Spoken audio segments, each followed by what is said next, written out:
हर हर महादेव दोस्तों, स्वागत है आपका एस्ट्रो गोस्वामी में। आज हम जानेंगे साप्ताहिक राशिफल के बारे में 6 अप्रैल 2026 से 12 अप्रैल 2026 तक का मेष से मीन राशि तक का। तो आइए शुरू करते हैं वीडियो। मेष राशि के लिए यह सप्ताह उनको नेटवर्किंग और अपने कनेक्शन से लाभ प्राप्त होता, क्योंकि राहु और बुध की युति 11th हाउस में विराजमान है। और जो व्यक्ति जॉब करते हैं उनको अचानक नई जिम्मेदारी या प्रमोशन मिलने की संभावना बनी रही। और जो व्यक्ति कमीशन बिजनेस, फ्रेंचाइजी बिजनेस या ट्रैवलिंग से जुड़े क्षेत्रों में कार्य करते हैं उनको भी लाभ प्राप्त होता। और व्यक्ति को अपने भाई बहन से भी सहयोग प्राप्त होता। और यदि आपका कोई डॉक्यूमेंटेशन या लीगल काम अटका हुआ है तो वो भी पूर्ण होने की संभावना है, क्योंकि गुरु तीसरे भाव में विराजमान है। और व्यक्ति को अपने जीवन साथी का साथ और सहयोग प्राप्त होता और रिश्तों में भी मधुरता आएगी। और व्यक्ति को शेयर मार्केट में भी सावधानी से निवेश करना चाहिए, क्योंकि आपको कंफ्यूजन की स्थिति उत्पन्न हो सकती है, क्योंकि केतु पंचम भाव में विराजमान है।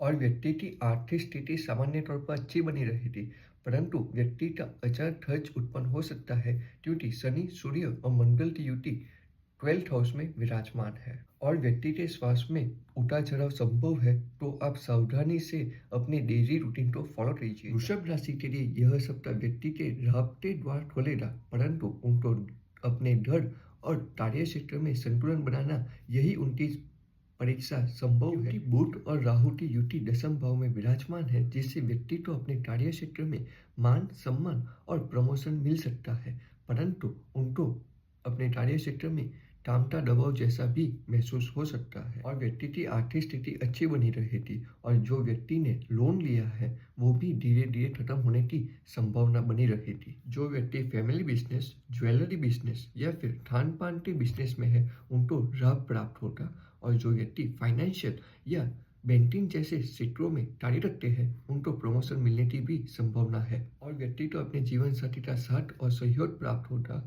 और जो व्यक्ति सिंगल है उनको भी रिश्ते के प्रस्ताव आ सकते हैं।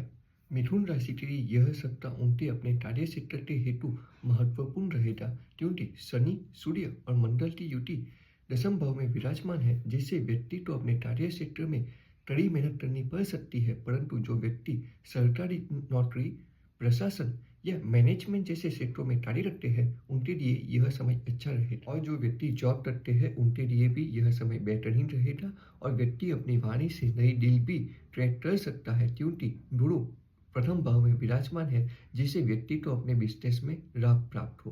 परंतु आप खर्च पर काबू रखिएगा और फाइनेंशियल प्लानिंग करके ही काम कीजिएगा।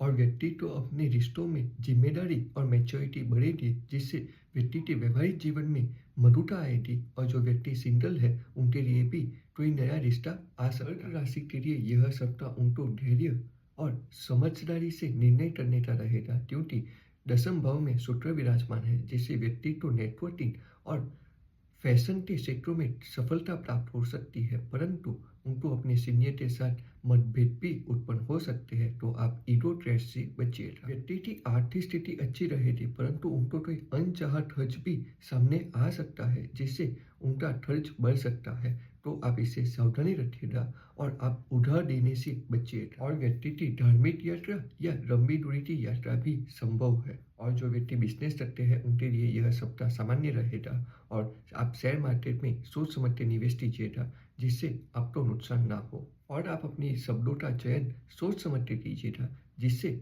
आपके परिवार में मतभेद उत्पन्न ना हो। सिंह राशि के लिए यह सप्ताह आंतरिक परिवर्तन और आध्यात्मिक क्षेत्र में जुड़ाव बढ़ सकता है, क्योंकि केतु प्रथम भाव में विराजमान है, जिससे व्यक्ति कंफ्यूजन स्टेट या सेल्फ एनालिसिस के मोड में जा सकता है। और यह सप्ताह व्यक्ति जो रिटेल बिजनेस, पब्लिक डीलिंग या मोटिवेशन स्पीकर है उनको भी लाभ प्राप्त हो। और व्यक्ति को नेटवर्किंग या अपने पुराने क्लाइंट से भी लाभ होने की संभावना बनी रहेगी, क्योंकि गुरु 11th हाउस में विराजमान। परंतु आपके जीवन साथी के स्वास्थ्य में उतार चढ़ाव संभव है, तो इससे सावधानी रखिएगा। और व्यक्ति को ऐसा लग सकता है कि उनकी मेहनत के अनुसार उनको सम्मान प्राप्त नहीं हुआ है, जिससे असंतुष्टि भावना उनमें उत्पन्न हो सकती है। और व्यक्ति का स्वास्थ्य सामान्य तौर पर अच्छा रहेगा, परंतु उनको ब्लड प्रेशर, आंख और पैरों में कोई दिक्कत आ सकती है तो इससे सावधानी रखिएगा। कन्या राशि के लिए यह सप्ताह उनको अचानक धन या अचानक खर्च की स्थिति उत्पन्न हो सकती है क्योंकि शुक्र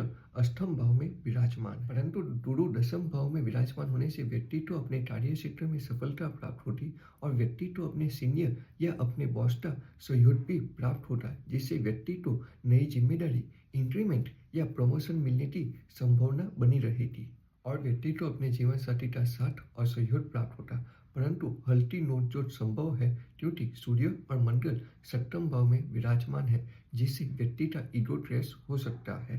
परंतु जो व्यक्ति सिंगल है उनको प्रेम प्रसंग में सफलता प्राप्त होती। केतु द्वादश भाव में विराजमान होने से व्यक्ति का खर्च बढ़ सकता है, परंतु उनका आध्यात्मिक जुटाव भी उतना ही बढ़ेगा। के डॉक्यूमेंटेशन या रीडल पेपर में देरी संभव है और व्यक्ति का स्वास्थ्य में भी उतार चढ़ाव आ सकता है, तो आप सावधानी रखिए। तुला राशि के लिए यह सप्ताह उनको अपने भाग्य का साथ और अपने कार्य क्षेत्र में अपनी मेहनत का फल प्रदान करने वाला होता, क्योंकि छठे भाव में सूर्य, मंगल और शनि की युति विराजमान है, जिससे व्यक्ति को अपने कार्य क्षेत्र में सफलता प्राप्त होती, परंतु कड़ी मेहनत के बाद। और व्यक्ति के जो भी कॉम्पिटिटर्स है वो भी खत्म हो जाएंगे, परंतु आप ऑफिस पॉलिटिक्स से बचिए। और जो व्यक्ति कॉम्पिटिटिव एग्जाम की तैयारी कर रहे हैं उनके लिए यह समय अच्छा रहेगा और व्यक्ति को कोर्ट कचहरी के मामलों में भी सफलता प्राप्त होगी और व्यक्ति को अपने भाई बहन का सहयोग प्राप्त होगा और व्यक्ति का यदि कोई लीगल पेपर का काम अटका हुआ है वो भी खत्म होने की संभावना बनी रहे और व्यक्ति की धार्मिक यात्रा या लंबी दूरी की यात्रा भी संभव है और व्यक्ति को अपने जीवन साथी का साथ और सहयोग प्राप्त होता और रिश्तों में मधुरता भी आएगी, पर उनके स्वास्थ्य में उतार चढ़ाव संभव है, तो आप सावधानी। वृश्चिक राशि के लिए यह सप्ताह उनको संघर्ष के बाद सफलता प्राप्त कराने वाला होता, क्योंकि केतु दशम भाव में विराजमान है, जिससे व्यक्ति को अपने कार्य क्षेत्र में असंतोष की भावना उत्पन्न हो सकती है, परंतु यह समय उनके लिए आंतरिक सुधार और स्किल अपडेशन का रहेगा और आप जल्दबाजी में कोई भी निर्णय मत लीजिएगा, खासतौर जॉब चेंज के मामलों में। परंतु आपको अचानक धन या फिर आपको हिडन सोर्स से कोई इनकम जनरेट हो सकती है, जिससे आपको आर्थिक तौर पर सहायता प्राप्त हो, परंतु आप अनावश्यक खर्च से बचिएगा और आप कोई भी निवेश सोच समझ के कीजिएगा, जिससे आपको भविष्य में लाभ प्राप्त। और जो व्यक्ति मैन्युफैक्चरिंग, ज्योतिष, इंश्योरेंस या टैक्सेशन जैसी क्षेत्रों में कार्य रखते हैं उनके लिए यह समय बेहतरीन रहेगा और व्यक्ति को अपने जीवन साथी का साथ और सहयोग प्राप्त होगा, परंतु उनके स्वास्थ्य में उतार चढ़ाव संभव है और जो व्यक्ति सिंगल है उनको अभी धैर्य रखना पड़ सकता है। धनु राशि के लिए यह सप्ताह व्यक्ति को कम्युनिकेशन स्किल से लाभ प्राप्त होता और जो व्यक्ति सेल्स, मार्केटिंग और ऑनलाइन बिजनेस करते हैं उनके लिए यह समय अच्छा रहे और व्यक्ति को शेयर मार्केट से भी लाभ प्राप्त होता, परंतु आप रिस्की इन्वेस्टमेंट से बचिएगा। और सप्तम भाव में गुरु विराजमान होने से व्यक्ति के व्यवहारिक जीवन में रिश्तों में मधुरता आएगी और जो व्यक्ति पार्टनरशिप बिजनेस या फिर रिटेल बिजनेस करते हैं उनके लिए भी यह समय अच्छा रहेगा और व्यक्ति की धार्मिक यात्रा भी संभव है, परंतु आप अपने पिता के साथ मतभेद से बचिएगा। और जो जातक जॉब करते हैं उनके यह समय थोड़ा तनावपूर्ण हो सकता है और आपको प्रमोशन या इंक्रीमेंट मिलने में थोड़ा धैर्य रखना पड़ सकता है और जो जातक घर, प्रॉपर्टी या वाहन खरीदने के लिए सोच रहे हैं यह समय उनके लिए अच्छा रहेगा। मकर राशि के लिए यह सप्ताह उनकी मेहनत और साहस का परिणाम देने वाला होगा, क्योंकि शनि, सूर्य और मंगल की युति तीसरे भाव में विराजमान है, जिसे व्यक्ति सरकारी, प्रशासन या सेल्स या मार्केटिंग जैसे क्षेत्रों में कार्य रखते हैं उनके लिए यह समय अच्छा रहे, परंतु शनि विराजमान होने से व्यक्ति को थोड़ा धैर्य और समझदारी से कार्य करना पड़ सकता है और व्यक्ति की आर्थिक स्थिति अच्छी बनी रहेगी, परंतु दूसरे भाव में बुध और राहु की युति विराजमान होने से व्यक्ति को जल्दबाजी में कोई भी इन्वेस्टमेंट नहीं करना चाहिए और आप अपनी वाणी पर नियंत्रण रखिएगा, वरना आपके परिवार में मतभेद उत्पन्न हो सकते हैं और यह समय परिवार में कोई शुभ संकेत भी दे सकता है और व्यक्ति घर में रिनोवेशन का कार्य या नया घर खरीदने के लिए भी सोच सकता है और गुरु छठे भाव में विराजमान होने से व्यक्ति को कोर्ट कचहरी के मामलों में सफलता प्राप्त होती है। कुंभ राशि के लिए यह सप्ताह उनका कम्युनिकेशन स्किल ही उनकी ताकत बनेगा और व्यक्ति थोड़ा कंफ्यूजन स्टेट में हो सकता है, क्योंकि राहु और बुध की युति प्रथम भाव में विराजमान। परंतु जो व्यक्ति सोशल मीडिया या मार्केटिंग जैसे क्षेत्रों में कार्य रखते हैं उनके लिए यह समय अच्छा रहेगा। परंतु जो व्यक्ति जॉब करते हैं उनकी कम्युनिकेशन डेप्थ की वजह से कोई दिक्कत आ सकती है, तो आप उस पर ध्यान दीजिएगा। और व्यक्ति की आर्थिक स्थिति अच्छी बनी रहेगी। और जो व्यक्ति शेयर मार्केट में कार्य रखते हैं उनके लिए यह समय अच्छा रहेगा, क्योंकि गुरु पंचम भाव में विराजमान है, जिससे व्यक्ति को लॉन्ग टर्म फायदा हो सकता है। और आप अपने व्यवहारिक जीवन में मिसअंडरस्टैंडिंग या गलतफहमी से बचेगा, वरना आपके व्यवहारिक जीवन में मतभेद उत्पन्न हो सकते हैं। और जो व्यक्ति आर्ट्स फाइनेंस में कार्य रखते हैं उनके लिए भी यह समय अच्छा रहेगा और उनको कोई रिवॉर्ड या स्कॉलरशिप भी प्राप्त हो सकती है। और संतान प्राप्ति के लिए भी यह समय शुभ रहे। मीन राशि के लिए यह सप्ताह उनका मेहनत बढ़ा रहेगा और व्यक्ति को अपनी पहचान भी प्राप्त होगी, क्योंकि सूर्य शनि और मंगल की युति प्रथम भाव में विराजमान है। परंतु व्यक्ति को काम का दबाव जैसा भी महसूस हो सकता है। और जो व्यक्ति सरकारी काम या प्रशासन से जुड़े कार्यों में सक्रिय है उनके लिए यह समय अच्छा रहेगा। और व्यक्ति को अपने परिवार का सहयोग प्राप्त होगा और उनकी आर्थिक स्थिति भी अच्छी बनी रहेगी। परंतु बुध और राहु की युति द्वादश भाव में विराजमान होने से व्यक्ति का खर्च भी बढ़ सकता है।